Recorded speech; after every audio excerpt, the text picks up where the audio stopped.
sa amin pong pangalawang tagapamahalang pangkalahatan, kapatid na Angelo Eranio B. Manalo.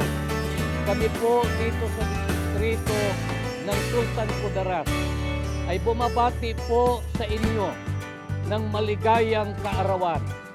Dalangin po namin sa ating Panginoon Diyos na patuloy po nawa kayong ingatan upang lalo pa po kayong makatuwang ng ating tagapamahalang pangkalahatan, kapatid na Eduardo B. Manalo.